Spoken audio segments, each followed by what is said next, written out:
The gospel reading is the story of the temptation of Jesus. It happens near the beginning of his public ministry and serves as a grounding scripture for us as we consider temptations in our own lives that may cause us to miss what God is doing among us. Let's listen for the word of God for us today from Luke 4. Jesus, full of the Holy Spirit, returned from the Jordan and was led by the Spirit in the wilderness, where for 40 days he was tempted by the devil. He ate nothing at all during these days, and when they were over, he was famished. The devil said to him, "If you are the Son of God, command this stone to become a loaf of bread." Jesus answered him, "It is written, one does not live by bread alone." Then the devil led him up and showed him in an instant all the kingdoms of the world. And the devil said to him, "To you I will give their glory and all this authority. For it has been given over to me, and I give it to anyone I please. If you then will worship me, it will all be yours." Jesus answered him, "It is written, worship the Lord your God and serve only him." Then the devil took him to Jerusalem and placed him on the pinnacle of the temple, saying to him, "If you are the Son of God, throw yourself down from here. For it is written, he will command his angels concerning you to protect you, and on their hands they will bear you up, so that you will not dash your foot against a stone." Jesus answered him, "It is said, do not put the Lord your God to the test." When the devil had finished every test, he departed from him until an opportune time. So when I lived in Australia, I was surprised to find out that it was normal for some of the more well-to-do families in my church to send their kids to Europe for a gap year between high school and college. They'd travel the world, they'd have all these wonderful experiences. It was their time to find themselves, to explore the world, to explore their passions, to discover who they were, and to kind of come into their own before entering college and settling down for a career. Well, in a way, that's what Jesus did. Only instead of Europe, he went into the wilderness. This is the story of the temptation of Jesus, and it happens just before the beginning of his public ministry. Just before this story, Jesus was baptized by John. And just after this story, he preaches in the temple and announces the inauguration of his public ministry as the one sent by God to bring good news to the poor, release to the captives, recovery of sight to the blind, to let the oppressed go free, and declare the year of the Lord's favor. In that gap in between the baptism and the announcement of his ministry, Jesus goes into the wilderness. And he faces three temptations: the temptation to turn stone into bread, the temptation to have power and dominion over all the world, and the temptation to call down spectacular miracles to prove that he indeed was the Son of God.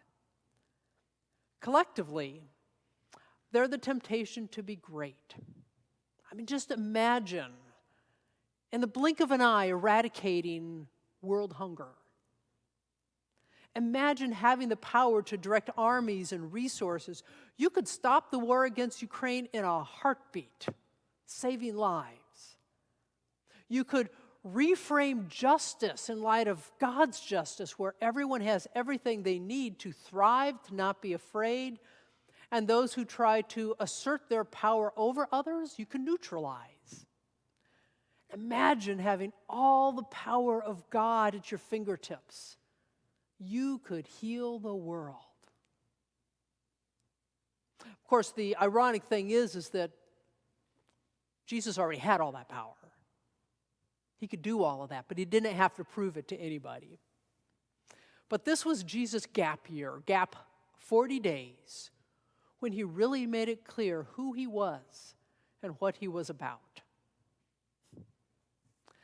Now, back to when I was in Australia, these kids going off for their gap year to figure out who they were and, what they wanted the course of their life to be.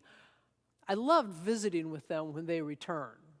Got to confess, slightly jealous too, to have a whole year to travel Europe. I don't know too many people who get that opportunity. But they would come back with a passion to change the world. Their dreams were expansive, and the impact they wanted to have was immense. Some of them, I don't know that anyone ever said they wanted to eradicate world hunger, but they dreamed on that kind of a scale. I could see, though, in their telling of their dreams, that woven through many of them was this temptation to be great. This temptation to be somebody extraordinary. They wanted to be that person that society says is successful and great and powerful. And why not? That's the message they've received most of their lives, that, live your best life, be all you could be, excel in everything you do, move up the ladder. Do not aspire to be a janitor, aspire to be Bill Gates.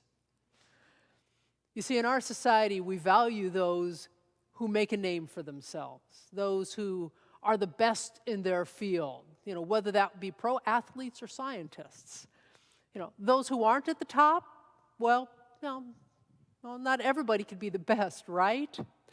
And those with no ambition, well, no, let's just move on and talk about somebody else.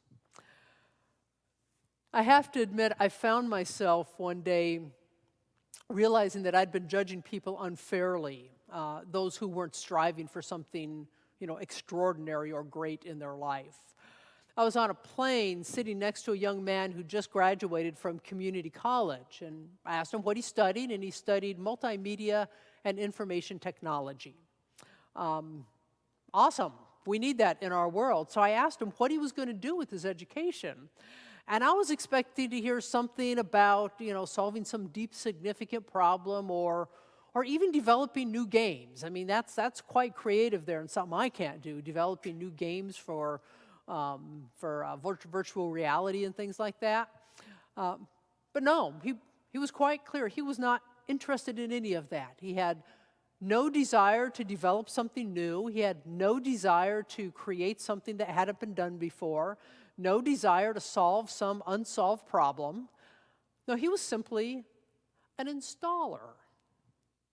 And I caught myself because for a split second, I knew I had judged him as just an installer, as ordinary, if even that. But then he went on. He said, other people are really skilled at creating new things. He wasn't. It wasn't his gift. So his goal was to learn about as much of what's out there as possible so that he could be the best troubleshooter for companies who were looking for solutions for their multimedia problems. He didn't want to be an innovator. He just wanted to know what was out there, how it worked, how it was put together so he could help others achieve their goals. How can anyone argue with that? And yet we put so much pressure on ourselves to be just that. How many times have you thought you had to be the best mom, the best dad, the best student, the best employee, the best musician, the best artist, the best scientist, the best pastor? As if being the best is what gives you value. And if you're not the best, well, then somehow you are less. And so we strive for perfection. You strive for greatness, and often you end up exhausted and disappointed. I wonder maybe if we should pay a little bit more attention to what Jesus did in the wilderness. People were looking for a Savior. They were looking for God's anointed one to come and free them from the tyranny of Rome, to usher in a new utopian era of peace and prosperity. For some people, it was a political hope. They wanted the restoration of the independent nation of Israel. But for most of the people, it really was a desire for peace and for enough, just in their own lives. They didn't want to have to worry when they went to bed and worry when they woke up in the morning. They didn't want to have to worry about whether they could afford to pay the rent on their land or for their tools. They didn't want to have to worry about the tax man extorting more money than they had, so they'd have to sell a child into slavery just to pay the bill. Jesus could have fulfilled the hopes of all of those people in the blink of an eye. He could have emerged from that wilderness with power for all to see and ushered in the reign of God right then. No wandering around for 3 years with a bunch of smelly fishermen. No being persecuted by Jewish leaders. No trial before Pilate. No being whipped and flogged. No cross. Everything he came to do, he could have done right then. But he said no. Instead of choosing the path of greatness or that definition of greatness that everyone else wanted for him, he walked out of the wilderness and had dinner with his friends. He did a few pop-up bread and fish stations here and there. He sat with those who grieved. He did challenge those who have strayed from the ways of justice and peace to come back to God. But you know what? When they didn't, he didn't smite them with lightning from heaven. He just simply moved on. He healed a few sick people, not everybody, but some. And he died on a cross. Hardly a life for the history books, is it? But you know, even without Easter and even without the resurrection, his life would not have been a failure. Far from it. He brought God into the ordinariness of life. He made those normal, everyday conversations and moments holy. God entered the humanity of the world and the joys and the worries of our lives and made them holy. The Latin word sacramentum, which is where we get the word sacrament from, describes holy as the inbreaking of the divine into something quite ordinary, like bread and wine and water. We don't have to be the best. We don't have to be extraordinary. We don't have to stand out as the greatest. We don't have to make a name for ourselves. We don't have to be perfect. And we don't have to be at the top of the ladder for God to be with us, or for God to use us, or for our lives to be a witness to the divine presence. Because even our ordinary lives are holy and full of God's presence. In fact, Jesus rejected traditional manifestations of power to bless ordinary lives. So what if you stop trying to be perfect? What if you stop trying to be so great that you wear yourself out and instead recognized your ordinary life as holy and your ordinary life is blessed? And what if you began living as if you believed that?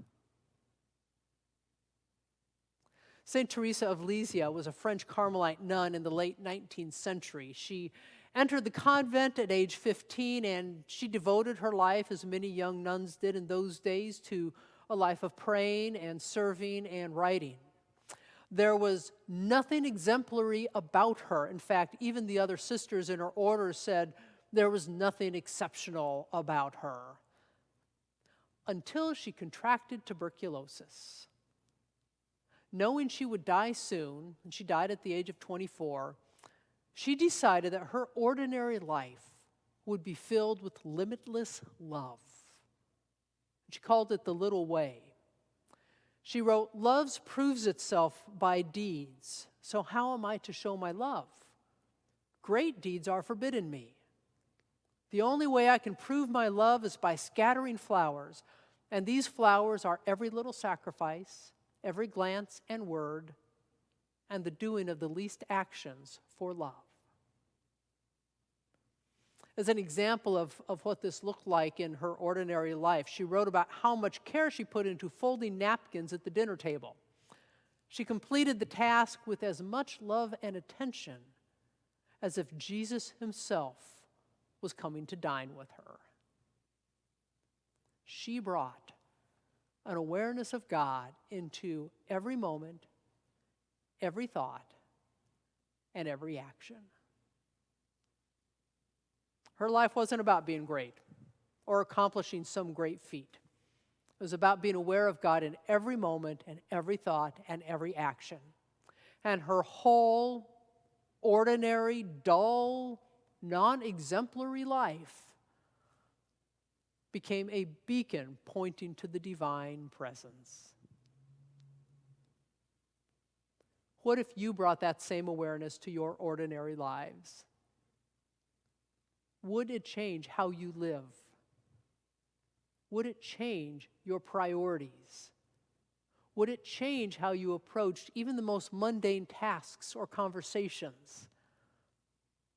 Would it change the speed at which you lived? It does for me, at least when I remember.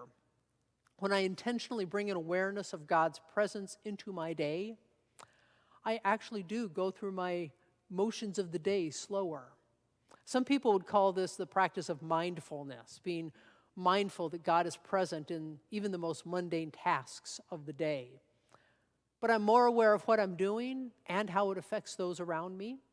I'm actually aware that people can experience God through me.